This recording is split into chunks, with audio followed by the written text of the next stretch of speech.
And I now invite Ms. Adila Hassim to address the court. South Africa contends that Israel has transgressed Article 2 of the Convention by committing actions that fall within the definition of genocide.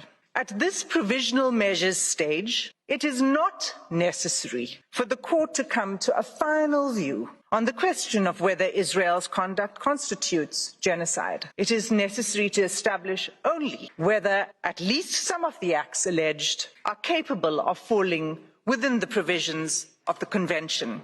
The first genocidal act is the mass killing of Palestinians in Gaza. Nowhere is safe in Gaza. In the first 3 weeks alone, Israel deployed 6,000 bombs per week.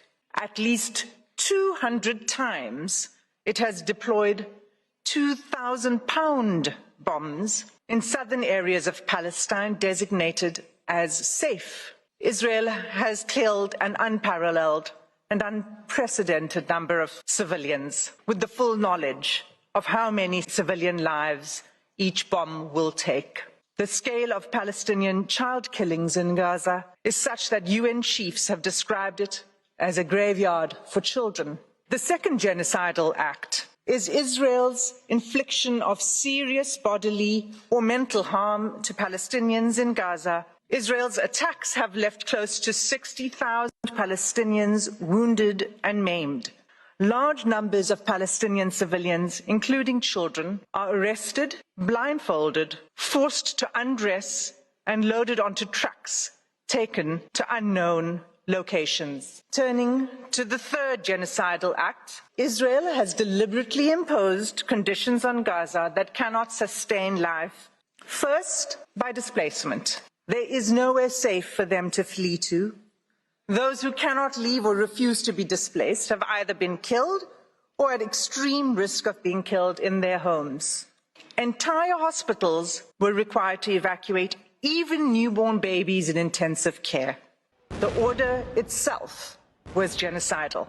Houses and infrastructure, I quote, have been razed to the ground, frustrating any realistic prospects for displaced Gazans to return home. The destruction is celebrated by the Israeli army, erecting the Israeli flag over the wreckage, seeking to re-establish Israeli settlements on the rubble of Palestinian homes. Israel's conduct has been deliberately calculated to cause widespread hunger, dehydration, and starvation. An unprecedented 93% of the population in Gaza is facing crisis levels of hunger. More Palestinians in Gaza may die from starvation and disease than airstrikes.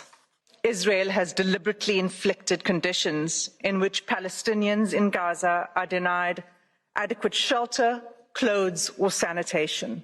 Cases of diarrhea in children under 5 years of age have increased 2,000%. The fourth genocidal act, the healthcare of infrastructure in the Gaza Strip, has been completely obliterated. Israel is blocking the delivery of life-saving aid, including essential medical kits for delivering babies. All of these acts form a calculated pattern of conduct by Israel, indicating a genocidal intent. The facts before the court today are sadly even more stark, and like the Gambia-Myanmar case, deserve and demand this court's intervention. Nothing will stop the suffering except an order from this court. Without an indication of provisional measures, the atrocities will continue, with the Israeli Defense Force indicating that it intends pursuing this course of action for at least a year. In the words of the UN Under-Secretary General, you think getting aid into Gaza is easy? Think again. 3 layers of inspections before trucks can even enter.